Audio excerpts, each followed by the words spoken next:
Greetings everyone. I am Sarthak Vadwani, a student of B Honours in English, SGT University. Today, I will be presenting an analysis on Nadine Gordimer's Loot. This presentation is a part of my internal assessment, and why I have picked this topic is because the interpretation is not straightforward but requires contemplation on the human nature. I would like to thank SGT University for providing me this opportunity of submitting a video presentation, and also Professor Tushar for guiding us and letting us choose the topic of our own liking.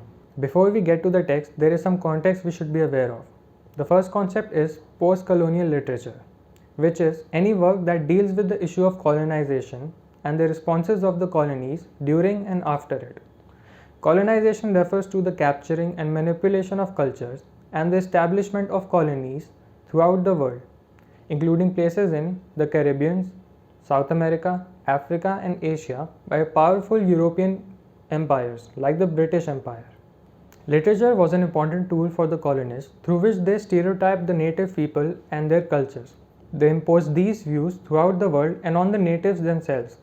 As a result, the native people grew alienated from their own cultures, forced to look at it through the eyes of the colonists. The motive of post-colonial literature is thus to refute these false claims, these misrepresentations, and what could even be called propaganda propagated by the colonies, pitted against them for generations. Some examples of post-colonial literature are Raja Rao's Kantapura, which was written during India's struggle for independence. A contemporary example is the Indian diasporic writer Jhumpa Lahiri's Interpreter of Maladies. An example from another colony is Volsoinka's latest novel, Chronicles from the Land of the Happiest People on Earth, which, like other of his works, explore the state of Nigeria after independence. Before we get to Nadine Gordimer, to understand the significance of her works, we'll first have to discuss what apartheid was.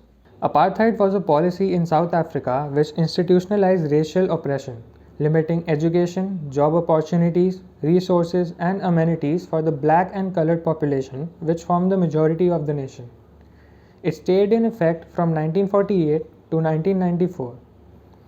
In it, the population was divided along the racial boundaries, in which white people had the highest status while the black Africans had the lowest. We assume that such barbarism must be half a century away in the past, when it has not even been 30 years since apartheid ended. The author Nadine Gordimer was a South African writer and political activist, the majority of whose works are concerned with racial tensions in South African society, especially under the regime of apartheid. She dealt with the major themes of exile, alienation, love, and politics. Many of her works were banned during the time of apartheid, but she stayed in South Africa throughout her life in order to bring change through her literature. Her progressive presence was felt around the globe, and in 1991 she was awarded the Nobel Prize in Literature, becoming the first South African to receive the honor. There are a couple of things we should know about Nadine Gordimer. The first is that she belonged to a white middle class background, which means that she was one of those few who were privileged in South African society. Due to recent political developments, there are now more restrictions on what is acceptable. As a result, the works of Nadine Gordimer, a person from the oppressor class raising voice for the oppressed, have now come under scrutiny, while during her time it was not of much controversy. The second is that she believed that the short story is a literary form of our generation, which means that the form of short story is her specialization, and having written over 20 short story collections in addition to 15 novels. So let's first start with a summary of the short story. The story begins with one of the most powerful earthquakes that have ever hit, and due to it, the ocean, instead of flooding the area, recedes back, exposing an area of land that would under normal circumstances be hidden under the sea.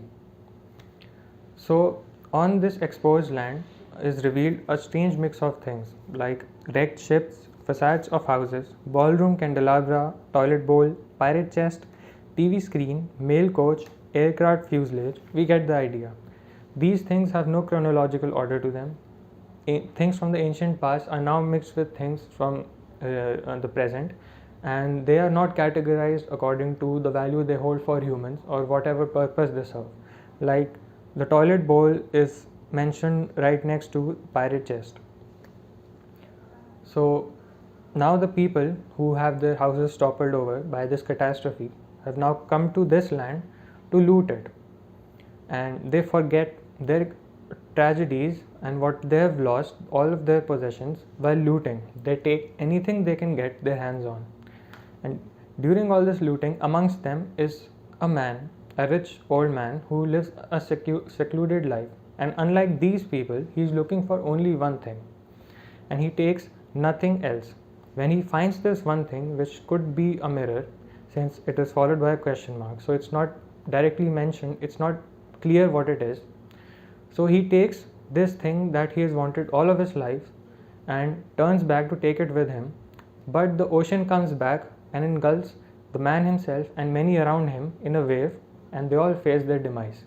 One of the first things to notice about this story is that it is a metafiction, a story which involves in it the process of storytelling itself. This technique is common throughout much of post-colonial literature.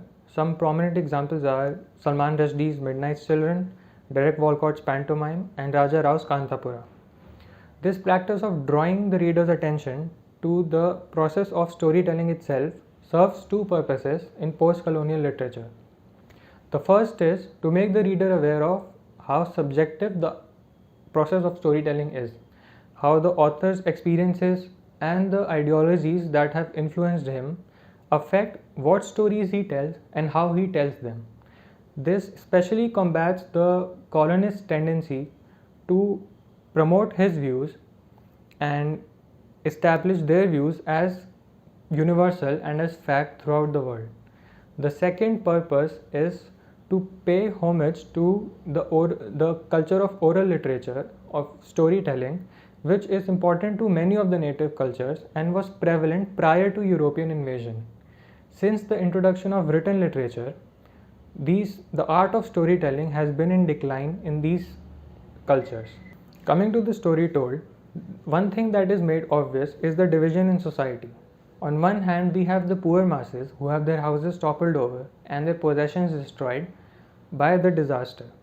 It is said in the text that these people routinely looted shops following political uprisings, and even on the seabed they took anything they could get their hands on.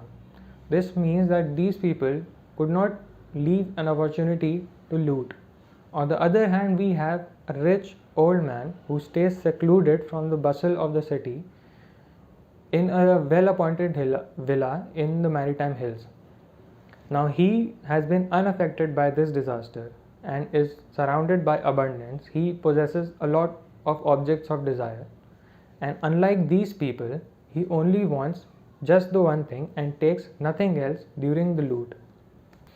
An interesting thing to note about Nadine Gordimer's process of character development is how she does not use any adjective or comment about any character's position in society to talk about them. It is only through their actions and their ways of life that we are left to figure them out. We have to put the pieces ourselves to form their image instead of having her to discreetly describe them. This technique of nuanced characterization is Nadine Gordimer's signature. Coming back to this division in society, whenever there are two opposing sides presented, there is a tendency to pick from them the right and the wrong one, to favor either one of the sides. And when there is such a stark contrast, this tendency is ever stronger. So here are my initial attempts at interpreting this story.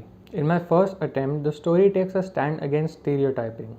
In it, the media reports humiliate the poor people of color who had passed away due to their greed. The author tells us of this other side which has been deliberately hidden from society. But since this story is fictional and none of the events actually took place, this interpretation holds no weight. Also, to reach this conclusion, we would have to overlook much of the details.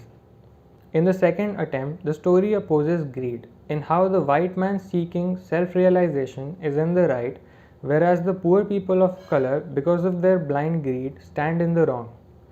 But why would the poor oppressed people be humiliated? What else could one expect from someone in poverty? Also, this does not align with what Nadine Gordimer stood for, and so this interpretation also fails. So, the meaning of the story is not to be found through simply judging right and wrong and picking a side. What makes the interpretation specially difficult is the revelatory nature of the story. It is revealed very late in the story that the white man was involved in the apartheid government and his name was popular in the old circles. But even more importantly, and appearing nearly at the end of the story, is the quote, "And the great wave comes from behind his bedhead and takes him," which turns the happenings of this entire story to a dream of the old man. To account for these changes, the readers would have to revise their understanding of the story, and this becomes a hindrance in its interpretation. So, how do we go about interpreting this story? After going through the analysis of others, here's what I've come to understand. Let's first talk about the concept of desire. Desire is a universal human trait. The desire to possess never goes fulfilled, and any moment of satisfaction is fleeting, and we keep wanting more. Psychoanalysts like Jacques Lacan have proposed that it is due to the human being's tendencies to look at ourselves as separate from nature which gives rise to these desires. Because of our consciousness, we can never feel one with the world again, and there is a void that is left open. To fill these voids, we seek worldly desires. But since the original desire remains unfulfilled, so do these worldly desires. This gives rise to the never ending insatiable greed. Now we can better understand the situation of the old man, about what he was looking for and why. The man was a part of the old regime which enforced apartheid. After apartheid ended, with the sudden change in society, he falls out of favor, his deeds being pronounced as evil. Due to the shame, he withdraws from society, becomes a recluse, and looks for a new beginning. We can imagine that with such a separation between himself and the world, his must have been a big void to fill. To do so, he surrounds himself with his possessions, but failing to fill such a big void, he realizes the futility of his efforts, and his desire now becomes to end all desire. Since he has exhausted his search for a remedy in the living world, he knows what he needs belongs to a world beyond the reach of the living, the realm of the dead, which is represented by the ocean in the story. He finds what he is looking for in the ocean, which could be a mirror, it could stand for self-realization, and it could free himself from his desires. And picking up, he turns to take it back with him, but due to the impossibility of retrieving something that has gone to the realm of the dead and coming back alive from that realm, he fails to do so. The wave comes back and he dies in his sleep. We can say that by the end, the man has become one with the world and he is ridded by all of his desires. But he did not live through it, which is what he had wanted, but it was impossible. Now, what could Nadine Gordimer be trying to say through this story? She uses a few words to say a lot, much like poetry.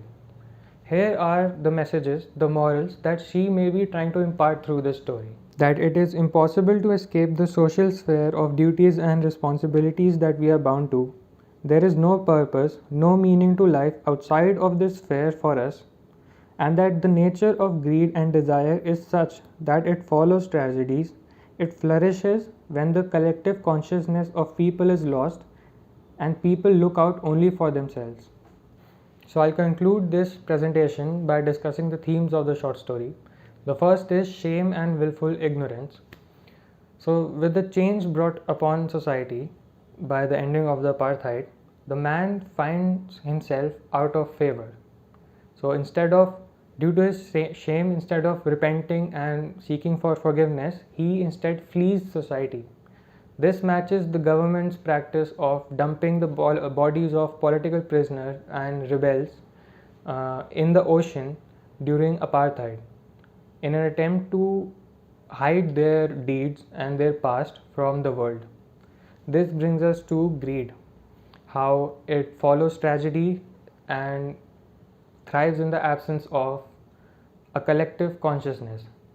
when people forget their roots and their connections to the people around them and look only after their own interests. The story shows how the effects of apartheid, even a decade after it had ended, plagued the South African society.